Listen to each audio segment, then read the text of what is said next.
Every time a phone maker releases a new phone, it's always good to dissect how much better it is than the previous model. That's why a Galaxy S24 Ultra versus Galaxy S23 Ultra face-off is needed. Comparing the phones lets us see if Samsung has put enough into its latest flagship to make it worth buying.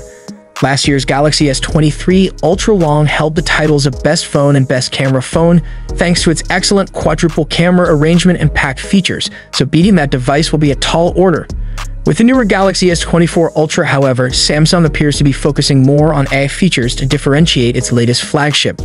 In my Samsung Galaxy S24 Ultra review, these AI capabilities certainly felt compelling and intuitive, but the biggest controversy centers around the company's decision to ditch the S23 Ultra's longer 10x optical camera for a shorter 5x zoom lens instead. Is this a downgrade, or can AI and new image processing techniques close the gap? I'll answer that in this Galaxy S24 Ultra versus Galaxy S23 Ultra comparison, and also explore how these two flagship Android phones compete in areas like their software, battery life, display, and more. While the S24 Ultra doesn't have a dramatic shift in design language, Samsung does change up the design of its flagship ever so slightly. Gone is the armor aluminum frame of the S23 Ultra, replaced instead by a stronger, more durable titanium frame. This translates to a lighter package at 8.22 ounces versus 8.25 ounces with the S23 Ultra. Sure, it's not a huge difference, but it's one I can still feel when I hold the two together. The other big design change is how the S24 Ultra ditches the curved screen that's been a staple of the Galaxy S series for a completely flat one. Samsung says this change makes it better for the S Pen, so that the stylus doesn't slip off the edges when you're using it. I'm personally on the fence about this one because the curved edge screen of the S23 Ultra gives it a slicker-looking aesthetic.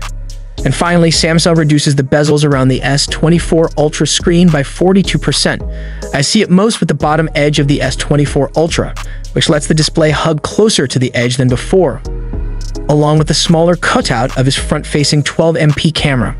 Overall, there are minor changes to the S24 Ultra's design that still makes it look like the more refined device.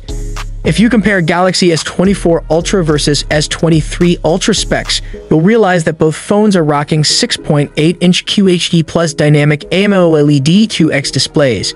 Neither one edges out the other in terms of pixel density, so they deliver incredible detail. Furthermore, they both offer the same adaptive 120Hz refresh rate. I loaded up the Furiosa, a Mad Max Saga trailer, on both phones to see any meaningful differences. Both phones have exceptional viewing angles and strong contrast to make the trailer pop in full screen mode, but I can make out a slightly brighter screen with the S24 Ultra. Given how I've used the Galaxy S23 Ultra for almost a year, it's been a confident backup video camera to my mirrorless camera. With this year's Galaxy S24 Ultra, Samsung makes a controversial decision that could sway people from choosing the S23 Ultra instead. The S24 Ultra's quad camera setup consists of a 200MP main camera, 12MP ultra-wide, and 10MP telephoto with 3x optical zoom, and a larger 50MP telephoto camera with 5x optical zoom.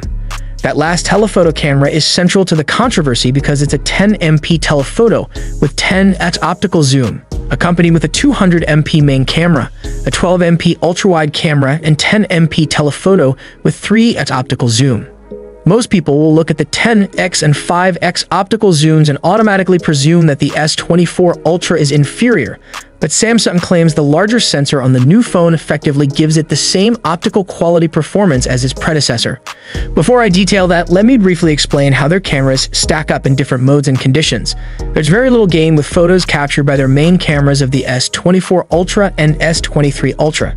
Detail capture is identical in the photos above with the fruits on display, but I can tell the image is a tiny bit brighter with the S24 Ultra. It's not by much.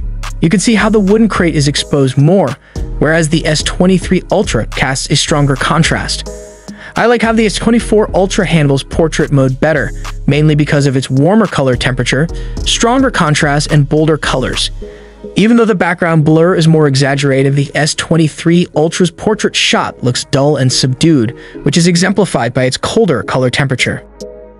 Overall, they look almost identical, but there are differences worth pointing out. First and foremost, the S24 Ultra's shot looks brighter thanks in part to the new sensor, but the S23 Ultra retains more of the subtle details in the brickwork around the building. On the surface, there's no shortage of instant responses and fluid actions when it comes to Galaxy S24 Ultra versus S23 Ultra performance. Whether I'm switching between apps like a madman or accessing my usual suite of productivity apps for work, both Galaxy phones are responsive. Yet, synthetic benchmark tests show me that the Galaxy S24 Ultra has an incremental improvement thanks to the Snapdragon 8 Gen 3. In Geekbench 6, it scores higher than the Snapdragon 8 Gen 2 powered S23 Ultra, with greater gains in the multi-core test. But the greatest leap in performance pertains to the S24 Ultra's graphics processing performance, where it sets new records in 3DMark's Wildlife Unlimited test. The Galaxy S23 Ultra's 14,611 score is still one of the best in a flagship phone, but the S24 Ultra smashes it with a mind-boggling 20,627 score.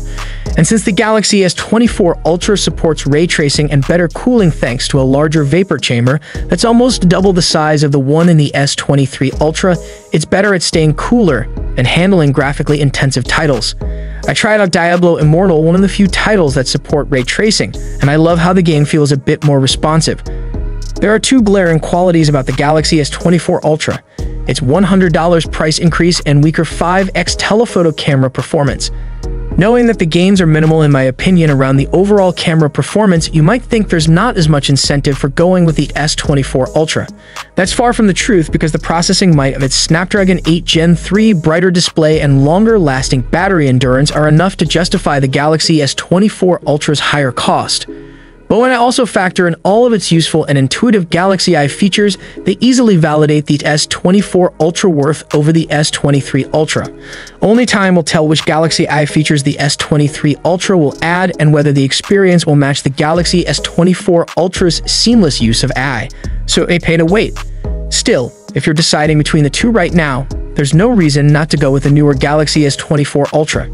Given the detailed comparison between the Galaxy S24 Ultra and the Galaxy S23 Ultra, the question arises: in the ever-evolving landscape of smartphone technology, do you believe that the incremental improvements in features such as AI capabilities, processing power, and display brightness justify the higher cost of the Galaxy S24 Ultra, or do you consider the previous model, Galaxy S23 Ultra, with its proven camera performance and slightly lower price, to be a more practical choice for consumers? Do let us know in the comment section. Hope you liked and subscribed to this channel. I will see you in next one.